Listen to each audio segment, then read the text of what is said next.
मुझे बेखुदी ने लिए जा हो,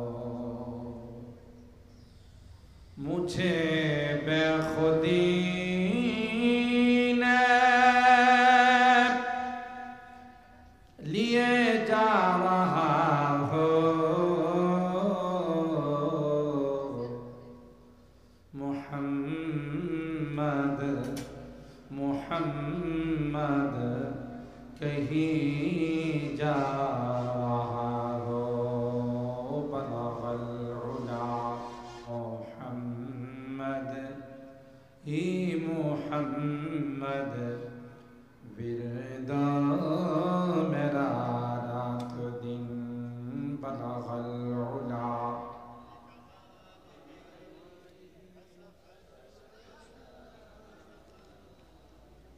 हसनत जमीउ खिसालिही सल्लु अलैहि व आलिही। अल्लाहुम्मा सल्लि व सल्लिम दाइमन अबदा अला हबीबिका खैरिल खल्क़ि कुल्लिहिम। দাউদ আলাইহিস সালামের কণ্ঠ গোটা বিশ্বে বিখ্যাত একটা কণ্ঠ ছিল। শনিবার করে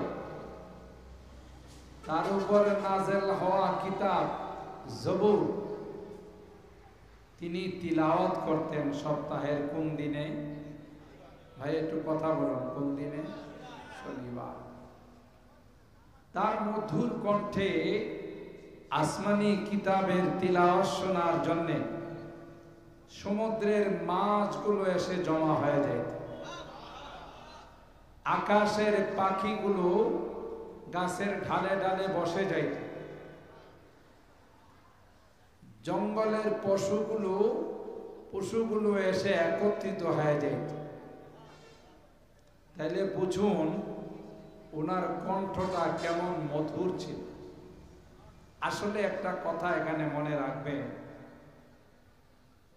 আল্লাহ পাক যেই যুগে যেই নবী রাসূলদেরকে প্রেরণ করেছেন সেই যুগের চাহিদা মতো তাকে আল্লাহ মুজিজা দিয়েছেন। সেই যুগের যেই জিনিসের প্রচলন বেশি, যেই জিনিস নিয়ে আপোষে বাহাদুরি হতো, প্রতিযোগিতা হতো, ওইটার শ্রেষ্ঠ জিনিস আল্লাহ নবীর মুজিজা বানিয়েছে। যেমন ধরুন হযরত মুসা পয়গম্বরের যুগটা ছিল জাদুঘরদের যুগ। কে কার চাইতে জাদুগরি বিদ্যায় পারদর্শী এই নিয়ে আপোষে প্রতিযোগিতা হতো।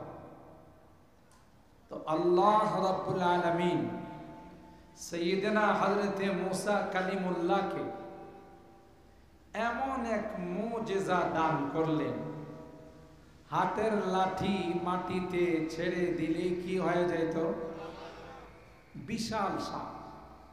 ফাইযা হিয়া সুরবানুম মুবিন ফাইযা হিয়া হাইয়াতুন তাসআ। কোরআনের ভাষায় বিশাল আকৃতির সাপের কথা বলা হয়। তো হযরত মুসা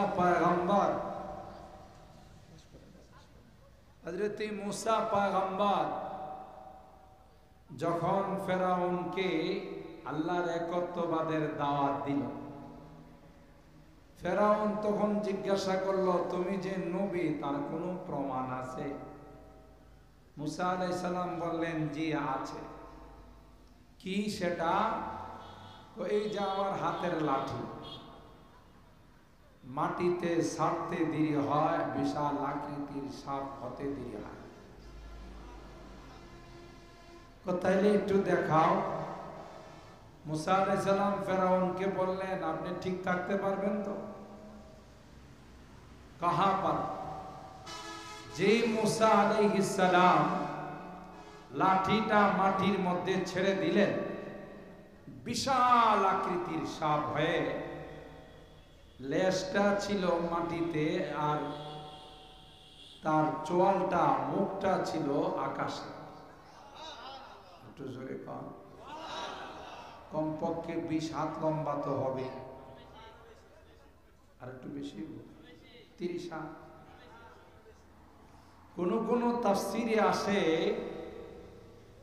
হাতে করছে 7টা, নিচের চোয়ালটা ছিল মাটিতে, উপরের চোয়ালটা আকাশে। এই জাতীয় সাপ দেখলে কাহারও পেট্রো বাংলা ঠিক থাকবে? পেট্রো বাংলা বুঝেন তো, পেট। ফেরাউন যখন এত বড় সাপ দেখলো, তাফসীরের কিতাবে আসে যে ফেরাউনের কোনো আমাবস্যা হওয়া দূরের কথা, ডাইরেক্ট হওয়া দূরের কথা, জ্বর সর্দি কাশিও হতো না। সেই ফেরাউন একদিনে 400 বার কাদিয়ানি অফিসে গেছে। কাদিয়ানি অফিস আপনারা চিনেন? চিনেন না? মাদ্রাসার ছাত্ররা বাথরুমে কাদিয়ানি অফিস করে, বুঝতে পারছেন? যখন একজন যায় বাথরুমে, আরেকজন জিজ্ঞাসা করে, দোস্ত কই যাস? কাদিয়ানি অফিসে যাই। কথা কান। এটার কারণ হলো কাদিয়ানিদের যে নবী ছিল, ভণ্ড নবী মির্জা গোলাম আহমদ কাদিয়ানি, তার মৃত্যু হয়েছে বাথরুমে। ছাত্ররা এরা এখন কাদিয়ানি অফিস বানায় পারিস। কথা কয় না? যেই ফেরাউনের জীবনে কোনোদিন জ্বর সর্দি কাশি হয় না, এই ফেরাউন একদিনে 400 বার তার দাস্ত হয়েছে। নাউজুবিল্লাহ। একটা কথা মাঝখানে বলে দিই, আমাদের সমাজের মধ্যে একটা প্রচলিত ধারণা আছে, কাহারও উপর বিপদ আপদ বেশি আসলে আমরা একটা ধারণা করি, মনে হয় এই লোকটার প্রতি আল্লাহ রাজি না, লোকটার প্রতি মনে হয় আল্লাহ সন্তুষ্ট না, না হয় এত বিপদ আপদকে আমার উপরে তো এত বিপদ আসে না। এই লোকটা নামাজ পড়ে, রোজা রাখে, যাকাত দেয়, হজ করে, এর বিপদ আপদ শেষ হয়। আর আমি ভুলেও পশ্চিম দিকে তাকাই না, যা কিছুতে হাত দিই, যেখানে হাত দিই সেখানে লালের লাল। আসে না এরকম? ব্যবসা বাণিজ্যে লালের লাল, চাকরি নকরিতে লালের লাল, খেতে খামারে লালের লাল। হ্যাঁ কি কই জানেন? আমি বালা কোনদিন পশ্চিম দিকে ভুলেও তাকাই না, আমার সব কিছুতেই উন্নতি। আর আজ ঈশা 5 ওয়াক্ত নামাজ মসজিদে পড়ে, আল্লাহর হুকুম আকাম মানে আজি সাহেবের বিপদের সীমানা।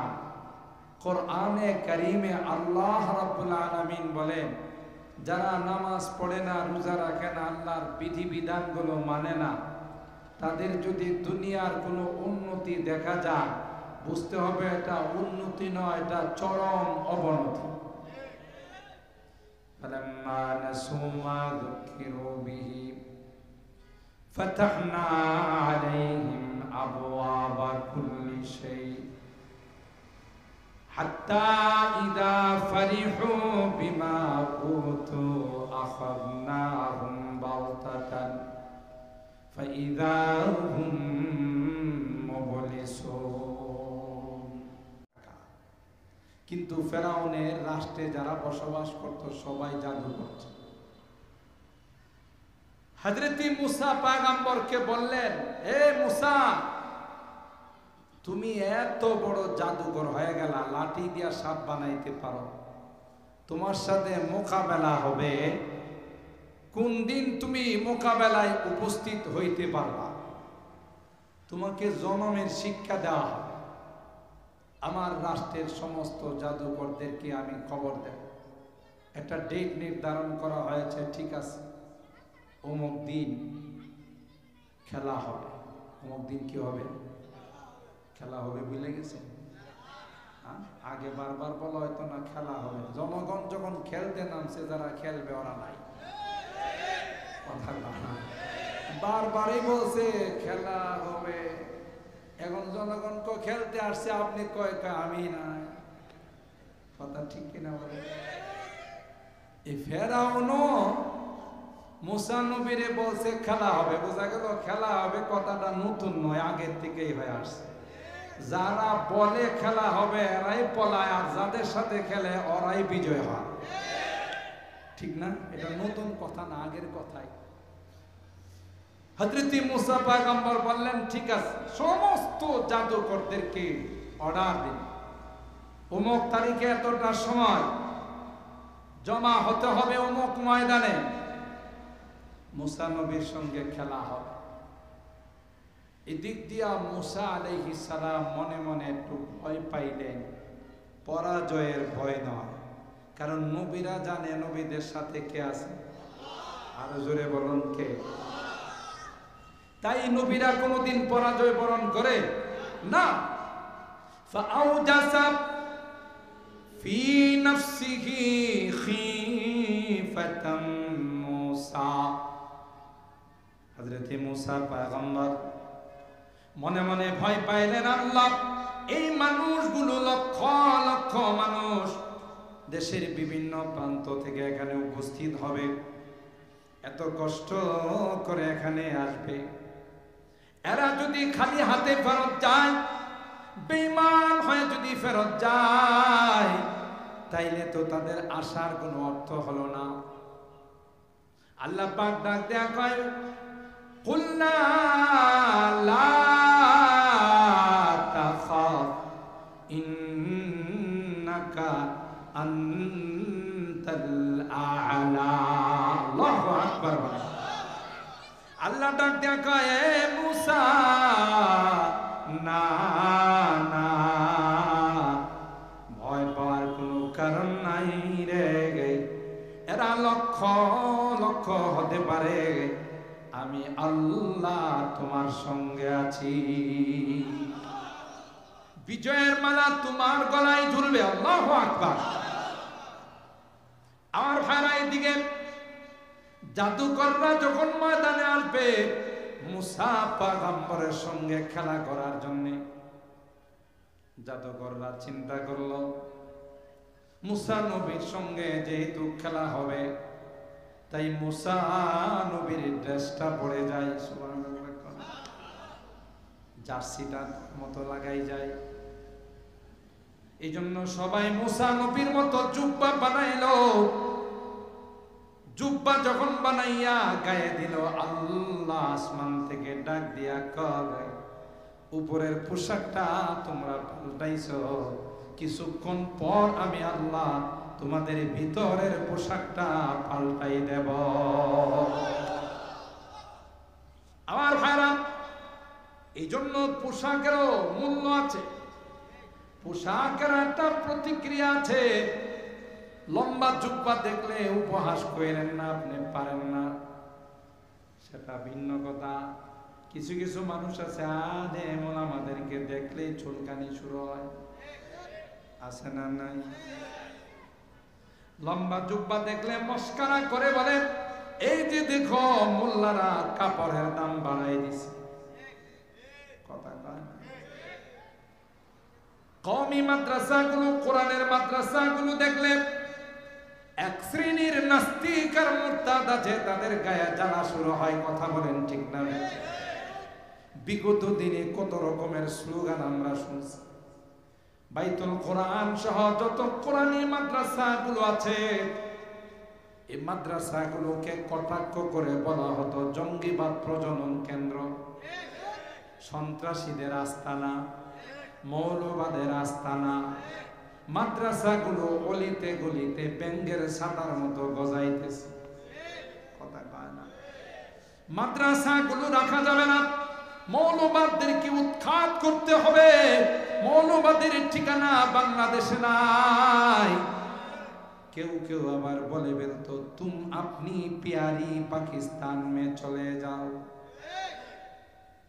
কি বলেন বলতো না? যদিও আমরা কোনোদিন তাদেরকে বলি নাই তুম আপনি প্যারি হিন্দুস্তান মে চলে যাও, বলছি আমরা কোনোদিন? এখন আছে কই? রাগ করতেছে।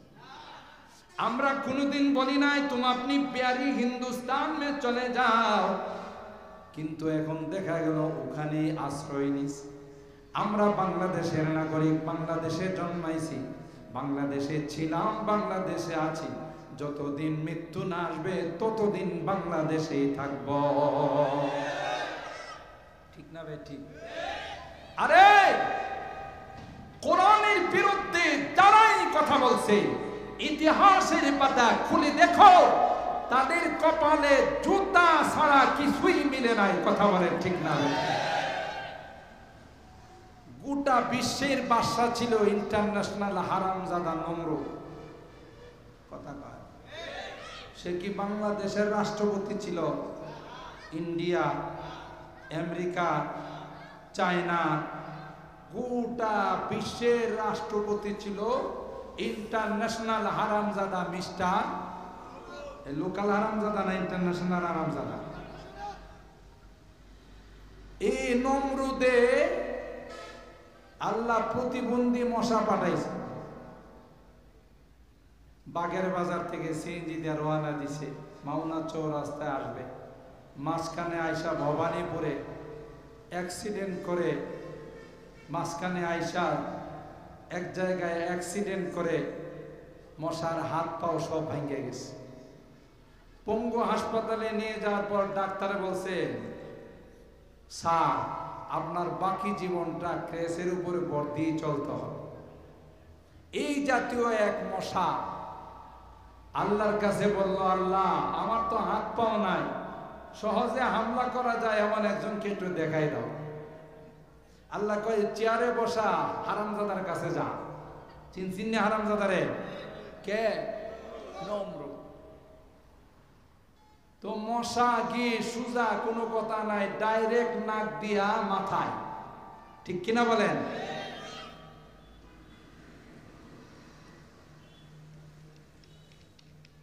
মাথায় গিয়ে কি মশা ওখানে অবসর জীবন যাপন করতেছে না, চাকরি শুরু করে দিছে।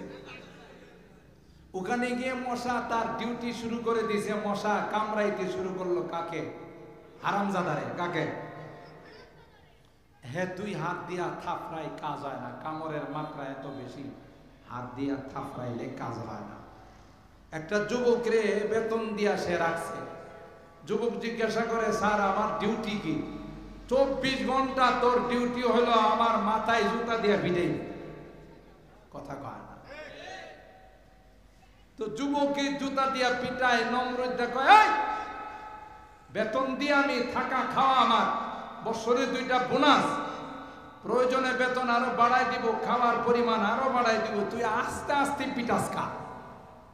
তার মানে পিটনের মাত্রা। ওই বেটা চিন্তা করলো, হেরে পিটায় আমার হাত অবশ করব। জুতার দোকানে অর্ডার দিছে, ভাই জাপানি সোল দিয়া 2টা জুতা বানাই দিবে। কোন সোল? বাংলাদেশি না, মোটা শক্ত। যা করে আল্লাহ জীবনে মার দিব একবার। কথা বলেন ঠিক কিনা? ওই বেটা জুতা দিয়া এমন পিটন দিছে মাথার মধ্যে যে হয় থাকবে না হয়ে যাবে। এক পিটনে মাথা 2 ভাগ। ভিতরের সৈনিক উড়াল দিয়া যায় আর হারামজাদারে কয়, আমার কাম সাইরা করে দিলাম সাইরা। কথা কয় না। কি খায়া মরছে? বলে না, বলে না কি খায়া? জুতার পিটাকে। জর্জ ডব্লিউ বুশ ইসলাম মুসলমানের বিরোধিতা করেছিল, সাংবাদিক জায়েদকে আল্লাহ বলে দিল, সুজা গাল বরাবর জুতা মারবে। বুঝা গেল কোরআনের বিরুদ্ধে যারা যাবে, ইসলামের বিরুদ্ধে যারা যাবে, তাদের কপালে জুতা ছাড়া কিছুই মিলবে না। ঠিক কিনা বলে? তুমি মনে করছো এই লাইট অফ করে দিবা? লাইট জ্বালাইছেন কে? জোরে কম। যেই লাইট আল্লাহ জ্বালাইছে, কোন বাপের বেটার ক্ষমতা আছে অফ করা? জোরে কম। খুরশিদ দ্বীন अहमद का आलम के उफ़ुक़ पर चमकेगा। খুব নবী বলতেছেন দিনেরই সূর্য জ্বালাইছেন কে? আরো জোরে বলে। যে সূর্য আল্লাহ জ্বালাইছে ফুৎকার দিয়া নিভাই দেওয়া যাবে? আছে কোন বেটার ক্ষমতা? খুরশিদে দ্বীন अहमद का आलम के उफ़ुक़ पर चमकेगा, ये नूर हमेशा चमका है, ये नूर हमेशा चमका है, ये नूर बराबर चमकेगा।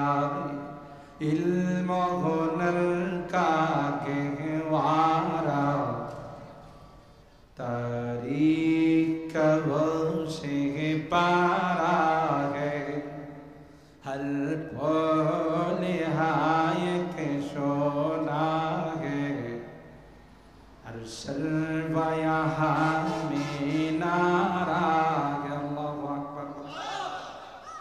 আমার ভাইরা, লক্ষ লক্ষ জাদুকর মুসা পয়গম্বরের ড্রেস পরে যখন ময়দানে উপস্থিত হয়েছে, খেলা হবে কার সঙ্গে? জোরে কয় না।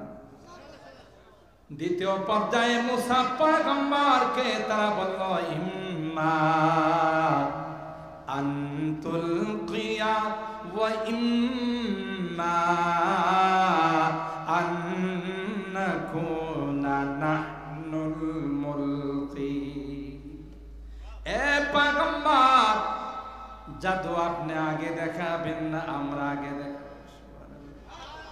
আল্লাহ ডাক দেয়া কয়, এ জাদুকরের দল, প্রথমত মুসা নবীর পোশাক লাগাইয়া আল্লাহর কাছ থেকে ঈমানের মঞ্জুরি নিয়েছো। দ্বিতীয় পর্যায়ে মুসা নবীর সঙ্গে শিষ্টাচার রক্ষা করে ঈমানের চূড়ান্ত ফয়সালা করে নিয়েছে। হযরত মুসা পয়গম্বর বললেন, না না, তোমরাই আগে দেখার। লক্ষ লক্ষ জাদুঘরের জাদু যখন মাঠের মধ্যে ছেড়ে দেওয়া হলো, আল্লাহ কোরআনে আল্লাহ বলেন, ফাইদা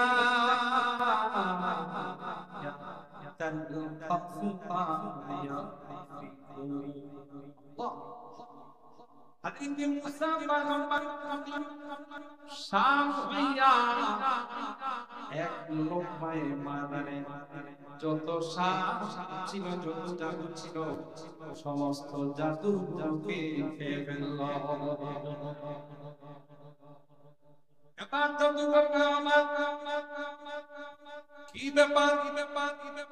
জাদু বিদ্যা একটা আরেকটাকে দুর্বল করতে পারে, নির্মূল করার বিধান না।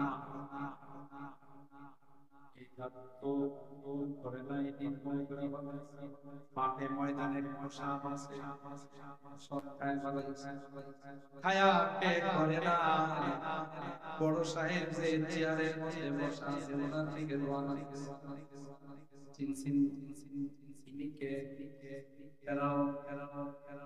এবার ফেরাও নাকি থেকে পড়ে চেয়ার থেকে পড়ে ব্যথা পায় না। সারাদানি থামা, একবার নয় 100 বারে মানা। সত্য বলছেন না? হযরত মুসা পয়গম্বর লাঠিতে যখন ধরে ফেললেন, সাপটা যখন আবার লাঠিতে এখন ফেরাউন নামের সাপ পয়গম্বরকে ডাক দিয়ে, বাপরে বাপ, মানুষ তো জাদুকর হয়, কিন্তু তোমার মতো এত বড় জাদুকর দেখি না।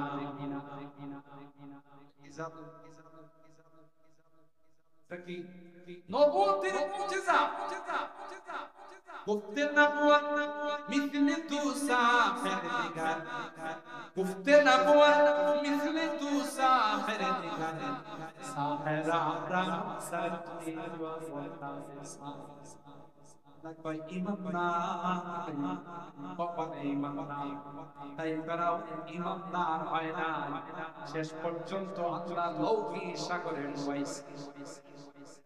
কিন্তু মজার ব্যাপার হলো কারণে আল্লাহরে ডাক দিয়া আল্লাহ তুমিও ব্যস্ত আমিও ব্যস্ত তোমাকে জানাইতে মনে নাই আমি কিন্তু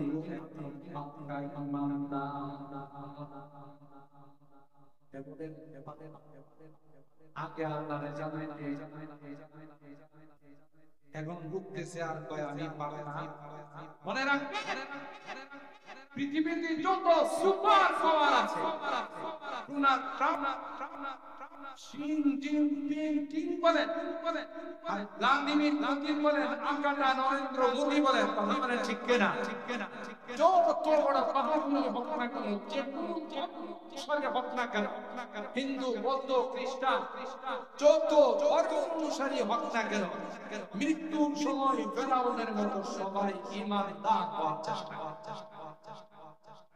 তাহলে বোঝা গেল আমাদের ধর্মটাই অরিজিনাল। আমাদের ধর্মটাই একমাত্র কেবলমাত্র শুধুমাত্র আল্লাহর মনোনীত ধর্ম, আল্লাহর নির্বাচিত ধর্ম, আল্লাহর প্রিয় ধর্ম। কথা বলেন ঠিক কিনা? কিন্তু মুসলমান দুঃখের বিষয়, মুসলমান হয়ে পূজার মধ্যে পূজা মন্ত্রকে পূজা দে, আরে 100 বার তুমি তাদের পূজার নিরাপত্তা দিবা, তারা তাদের পূজা মন্ত্রকে পূজা করবে, মন্দিরের ভিতরে পূজা করবে, কিন্তু কোন মুসলমানের সন্তান পূজা মণ্ডপে গিয়া পূজা দিতে পারে না। কথা বলেন ঠিক কিনা? কেন? আমার ধর্ম হলো তুইতে সারাতে আমি যখন ধর্মে গিয়ে পূজা দিয়ে প্রমাণ করে ধর্ম আমি কিন্তু কথা দুইটা বলছি। একটা হলো হিন্দুরা, সংখ্যালঘুরা, বিধর্মীরা আমার দেশে 16 আনা নিরাপত্তা নিয়ে বসবাস করে। তাদের নিরাপত্তা দেওয়ার দায়িত্ব মুসলমানদের। কথা বলেন ঠিক কিনা? তাই হয়েছে এদের স্বাধীন হওয়ার পর থেকে আজ পর্যন্ত এদেশে ধর্মীয় কোনো দাঙ্গা বাঁধে না।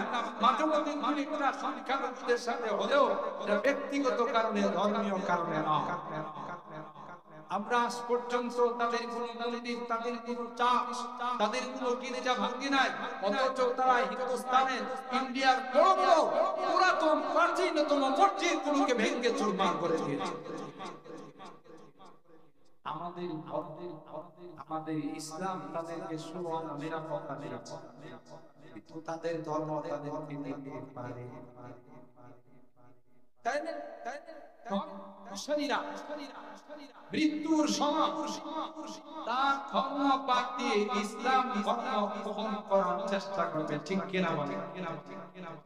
আমার কথা নয়, কোরআন। সূরা আল মুমিন বা সূরা আল গাফির 24 নম্বর পারার এই সূরার শেষ 2 আয়াতে আল্লাহ পাক আমাদেরকে জানান দিয়েছেন, শুনো যত বিধর্মী আছে মৃত্যুর সময় এরা কিন্তু ইসলাম গ্রহণ করার চেষ্টা করবে। যেমন فلما رأوا بأسنا قالوا آمنا بالله وحده كفرنا بما كنا به مشركين فلم يكن ينفعهم إيمانهم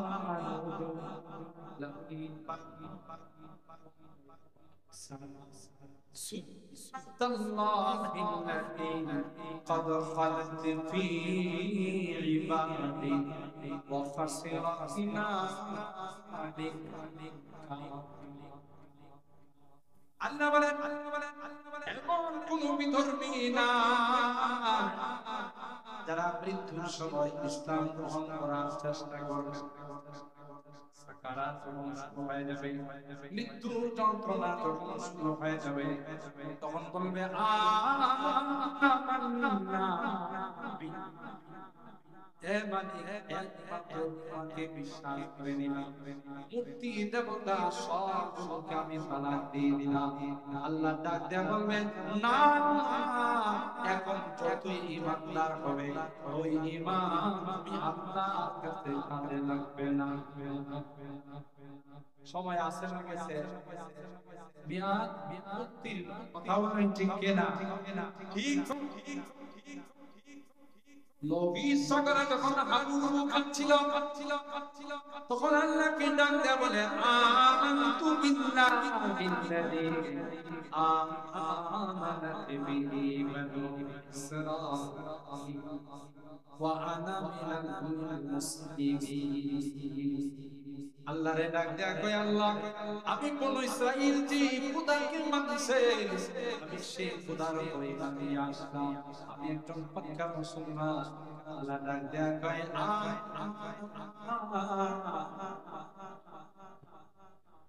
وقد عصيت قبل وكنت من المفسدين। আল্লাহ কয়, এতদিনই সময় হলো, কত নবী পাঠাইলাম, কতবার তোমাকে সতর্ক করলাম, এ ফেরাউন এখন হাজার বার ঈমান ঠিক কিনা বলে?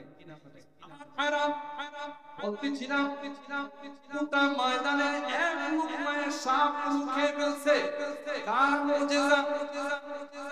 মুসা আলাইহিস সালামের মুজিজা। জাদু করলে না, এটা তো জাদু নয় রে, এটা তো আল্লাহর মুজিজা। জাদুকররা বিধি করে নাই, জাদুকররার সাথে সাথে জমিনে সিজদায় পড়ে গেল। ফাউলকিয়াস সাহারাতু সাজিদিন। আমান্না বিরাব্বিল আলামিন রব্বি মুসা।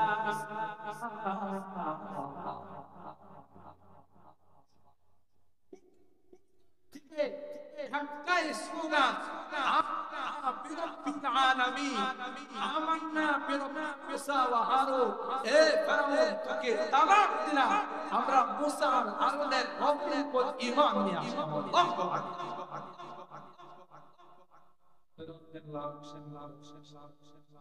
কেন করে চিত্র না বুঝে খেলা হবে, এবং যাদেরকে টাকা পয়সা দিয়া খরচ দিয়া দিয়া আছে,